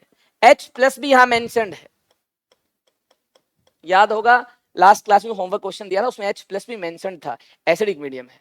अगर यहाँ चार्ज देखने को मिल रहा है तो पहले चार्ज को बैलेंस करो लास्ट स्टेप में, और फिर किसको बैलेंस करो, हाइड्रोजन को कर लो या ऑक्सीजन को कर लो, ठीक है। कोई एक बैलेंस होगा तो दूसरा अपने आप बैलेंस हो जाएगा। तो एक काम कर लो, स्टेप नंबर 4 को आगे लिख लो, यहां कंफ्यूजन होगी, स्टेप नंबर 4 को आगे लिख लो, स्टेप नंबर 4 को आगे लिख लो। क्या है हमारे पास बताएंगे आप, 3SN2 plus 1Cr2O7 2 minus 3SN4 plus 2Cr3 plus, ये है हमारे पास। कितना प्लस चार्ज राइट साइड है देखना जरा, 12 प्लस 6 प्लस, कितना प्लस चार्ज है, ये 3 4 जा 12, ये देखना 2 3 जा 6, कितना प्लस चार्ज राइट साइड है, 18 प्लस राइट साइड है। लेफ्ट साइड कितना है, 2 3 जा 6, 6 यहाँ है, 6 प्लस यहाँ है, और -2 यहाँ है, और -2 यहाँ है, कितना प्लस है यहाँ, +4 है, यहाँ +4 है, यहाँ +18 है। कितना मैं ऐड करूं ताकि +18 लेफ्ट साइड भी मिल जाए, 14H प्लस में ऐड करूं, 14H प्लस में ऐड करूं, मुझे लगता है बात बन जाएगी, नहीं लगता आप 14 प्लस ऐड करना होगा लेफ्ट साइड, यानी 14H प्लस ऐड करने होंगे, तो टोटल कितना प्लस हो जाएगा लेफ्ट साइड भी, 18 प्लस हो जाएगा लेफ्ट साइड भी। कितने water molecules right side add किए जाए ताकि हाइड्रोजन बैलेंस हो जाए, अगर यहाँ 14 हाइड्रोजन है तो यहाँ 7H2 लिखने से 14 हाइड्रोजन राइट साइड भी मिल रहे होंगे, अरे मिल रहे होंगे नहीं मिल रहे होंगे, 7 2 14 14 हाइड्रोजन यहाँ भी मिल रहे, हाइड्रोजन बैलेंस है, चार्ज बैलेंस, ऑक्सीजन अपने आप बैलेंस हो जाएगा। देख लो आप, चाहिए जरूरत है क्या देखने की, अरे देख लो, नहीं है ना जरूरत, विश्वास है ना आपको, देखो फिर जल्दी से इसको देख लो, MnO4 माइनस, ये MnO4 माइनस है, MnO4 माइनस है यहाँ पर, देखो जल्दी से, ये कर लोगे मुझे पता है। मीडियम कैसा है देख लो, OH माइनस इस तरफ है इस बार, OH माइनस इस तरफ है इस बार, ये ध्यान रखना, OH माइनस राइट साइड है। ट्राई कर रहे हैं क्या, या मैं ट्राई करूं, आप ट्राई कर रहे हैं या मैं ट्राई करूं, करो फिर, यकीन तो मुझे आपके ऊपर कम ही है, कर लो ट्राई फिर।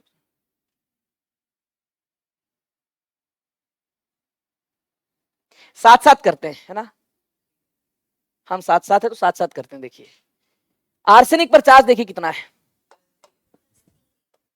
+3, यहां आर्सेनिक पर चार्ज कितना है, +5, यहां मैंगनीज पर चार्ज, यहां मैंगनीज पर चार्ज देख लिया है, ठीक है। स्टेप नंबर 1 क्या होगा, अरे ये तो टेंशन नहीं है, सर ने तो जल्दी जल्दी चार्ज लिख दिया, अरे भैया पहले 3 लेक्चर में चार्ज ही निकालना सिखाया है, अगर चार्ज ही निकालना नहीं आता तो रिडॉक्स को छोड़ दे, आपके सिलेबस में नहीं है, ठीक है। अभी भी अगर आपको चार्ज ही निकालना नहीं आता है तो आगे भी नहीं आएगा, एक और जन्म लेना होगा आपको चार्ज निकालने के लिए, ठीक है, इस जन्म में नहीं निकाल पाएंगे।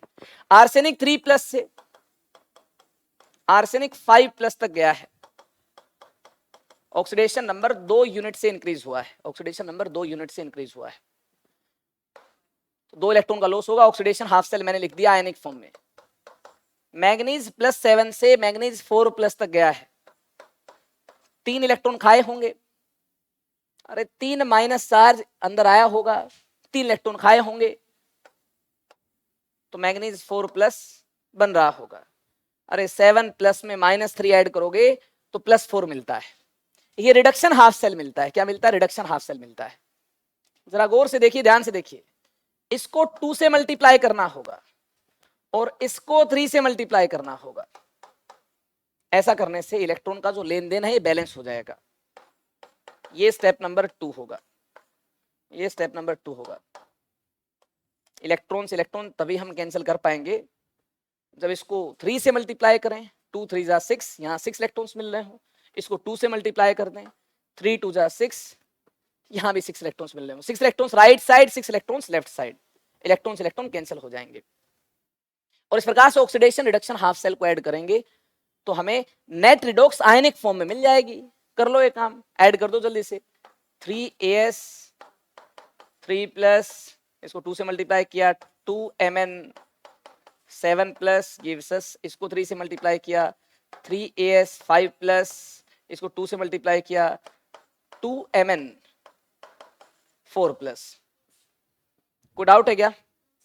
अब क्या करना है, आयनिक फॉर्म को जितना भी मोलिकुलर फॉर्म में आप कन्वर्ट कर पाए कन्वर्ट कर दो यार, जितना भी कन्वर्ट कर पाए। एस के साथ देखना, एक एस के साथ कितने O3, अरे ध्यान से देखिए, एक एस के साथ कितने O3 3 माइनस 3 है, एक एस के साथ कितने O3 3 माइनस है 3 है, अटैच कर दो, फिर क्या बनेगा AsO3 3 माइनस 3 मिल जाएंगे। एक के साथ ये चीज अटैच्ड है जो आपने रिमूव की थी, वापिस से अटैच करना होगा। एक Mn के साथ क्या अटैच्ड है O4 माइनस, वापिस से अटैच करना होगा। अगर 2Mn है तो क्या बन रहा होगा 2Mn O4 minus, O4 minus को वापिस से क्या करना होगा अटैच करना, O4 माइनस की फॉर्म में है, अटैच कर दिया, ठीक है। एक Mn के साथ ये अटैच हो रहा होगा, 2Mn है तो यार इस पूरे को 2 से मल्टीप्लाई कर लो, कोई टेंशन नहीं है। इसके साथ कुछ पहले अटैच था क्या, हाँ O4 3 माइनस अटैच था, जिसको रिमूव किया था आयनिक फॉर्म में लिखते वक्त, इसको रिमूव किया था। अब यार इसको वापिस से अटैच करना होगा और इस पूरे को 3 से मल्टीप्लाई कर दो, ठीक है।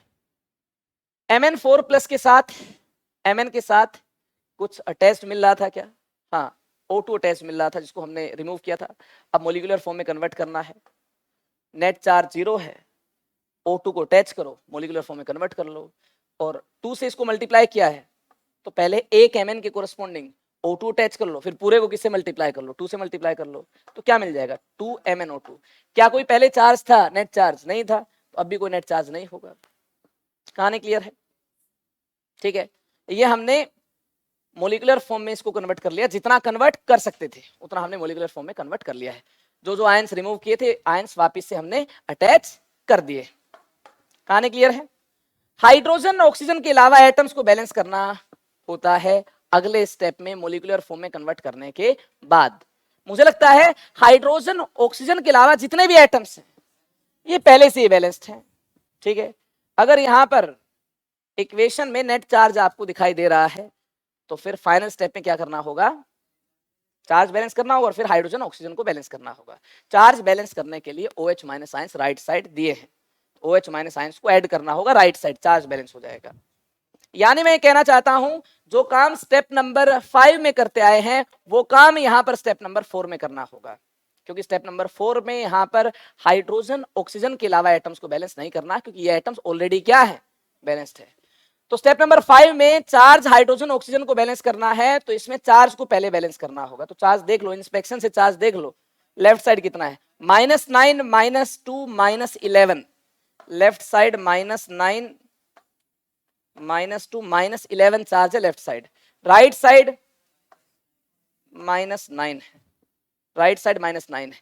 कितने OH माइनस में ऐड करूं कि -11 चार्ज भी राइट साइड हो जाए, कितने OH माइनस चार्ज ऐड करूं कि माइनस चार्ज राइट साइड भी 11 हो जाए, बोलो कितने OH माइनस ऐड करूं राइट साइड कि राइट साइड भी -11 चार्ज हो जाए। 2 OH माइनस ऐड कर दूं, 2 OH minus charge right side लिखने पर हमें देखिए राइट साइड -11 चार्ज मिल रहा होगा। 2 OH माइनस राइट साइड लिखने पर हमें -11 चार्ज राइट साइड मिल रहा होगा। तो कितने हाइड्रोजन राइट साइड है, अरे 2 हाइड्रोजन है राइट साइड, तो कितने H2O लिखूं कि हाइड्रोजन बैलेंस हो जाए। एक H2O लिखने से 2 हाइड्रोजन हमें कहां मिल पाएंगे, एक H2O लिखने से 2 हाइड्रोजन लेफ्ट साइड मिल पाएंगे। 2 हाइड्रोजन अगर राइट साइड है तो 2 हाइड्रोजन लेफ्ट साइड भी होने चाहिए। 2 हाइड्रोजन लेफ्ट साइड लिखने के लिए कितने वाटर मॉलिक्यूल को ऐड करूं, एक वाटर मॉलिक्यूल को ऐड करूं। ऐसा करने से आप देखना हाइड्रोजन तो बैलेंस हो ही रहे होंगे, ऑक्सीजन भी अपने आप क्या हो जाएंगे, बैलेंस हो जाएंगे। यकीन ना हो तो इंस्पेक्शन कर लो, देख लो, यकीन हो जाएगा। तो बैलेंसिंग को एक शानदार अंदाज में मैंने आपको समझा दिया है, आपने उम्मीद है समझ भी लिया होगा, और अब ये कॉन्फिडेंस तो आ गया होगा कि हाँ बैलेंस कर देंगे। अब 2 मेथड है, पहले एक ही मेथड था, कम प्रैक्टिस हुई थी, अब 2 मेथड हमारे पास है, ज्यादा प्रैक्टिस भी हो गई है। ऐसे कुछ स्पेशल केसेस होते हैं जो काफी कम लोग जानते हैं, उन स्पेशल केसेस को जान लीजिए आप भी, ठीक है। काफी बार टीचर्स भी मेरे पास आते हैं जब भी कभी मौका मिलता है केमिस्ट्री में इंटरव्यू लेने का, तो मैं जरूर पूछता हूँ रिडॉक्स में अगर कोई सवाल पूछता हूँ तो ये सवाल जरूर पूछता हूँ, और बैलेंस नहीं कर पाते तो वो अपनी नजरों में गिर जाते हैं कि अरे हमसे ये बैलेंस नहीं हुआ। हालांकि ये कोई क्राइटेरिया नहीं है कि एक ही क्वेश्चन से जज करना किसी की नॉलेज, ठीक है, किसी से भी एक क्वेश्चन गलत हो सकता है, कोई बड़ी बात थोड़ी है। बट ये मैंने जितने लोगों से पूछा है उनमें से बहुत कम लोगों ने आंसर किया है, बहुत कम लोग इसको बैलेंस कर पाए हैं। देखिए ऐसी क्या चीज है, क्या जेईई और नीट में इससे रिलेटेड क्वेश्चंस आए? हाँ आए हैं जेईई और नीट में इससे रिलेटेड क्वेश्चंस, कुछ भी आउट ऑफ सिलेबस आपको नहीं बताऊंगा, लेकिन कुछ अलग बताऊंगा आपको, मजा आएगा। घर पर आप ट्राई करेंगे, ठीक है, तो मजा आएगा आपको, ट्राई कीजिएगा, ठीक है। KMnO4 plus FeC2O4 plus H2SO4 gives us K2SO4 plus MnSO4। अब तो ये बिल्कुल नहीं होगा। Fe2SO4 thrice plus CO2 plus H2, बस इतना सा ही है, ठीक है ना, और ज्यादा कुछ नहीं है इसमें, इतने ही प्रोडक्ट मिल रहे होंगे। इसके अलावा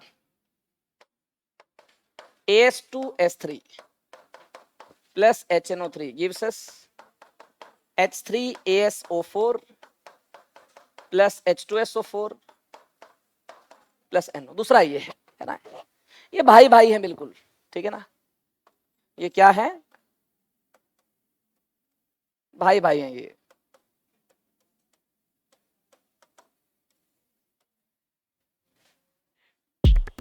जिससे ये हो जाएगा उससे ये भी हो जाएगा, पक्की बात है, ये हो जाएगा तो ये हो जाएगा। जो भी आपको अच्छा लगे, जो भी लगे कि आसान है, पहले आप उसको ट्राई करें।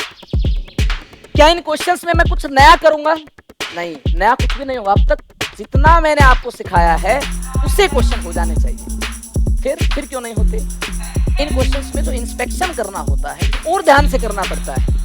जो लोग मात खाते हैं ऐसे क्वेश्चंस में, वो एक ही रीजन की वजह से मात खाते हैं, ध्यान से देखते नहीं है बस, ठीक है। तो नजरें बिल्कुल क्वेश्चन पर ही टिकी होनी चाहिए। हर स्टेप पर आपको चेक करना है, कुछ मिस्टेक तो नहीं हो जाएगी, कुछ मिस्टेक तो नहीं हो जाएगी।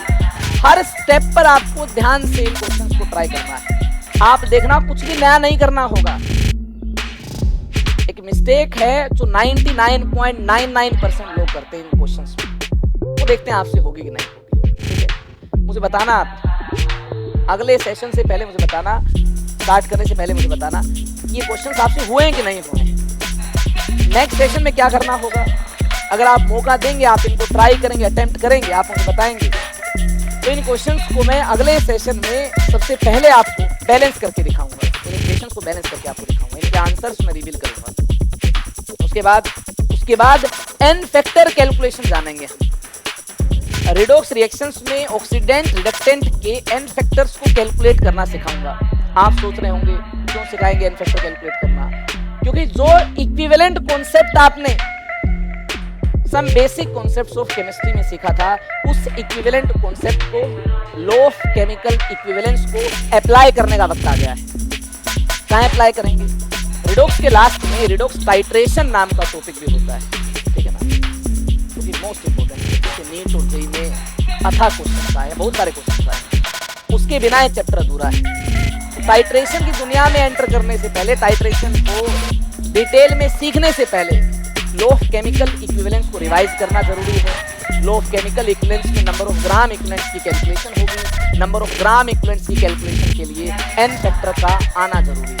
तो एन फैक्टर मैं आपको अगली क्लास में सिखाऊंगा। उसके लिए आप क्या करेंगे, जो some basic concept of chemistry में जो आपने एन फैक्टर कैलकुलेशन सीख रखी है उसको रिवाइज करके आ जाएंगे। तो लॉ ऑफ केमिकल इक्विवेलेंस के बारे में जितना भी आप जानते हैं उसको आप रिवाइज कर लें, ठीक है। चलिए फिर मिलते हैं अगली क्लास में, तब तक के लिए बाय बाय।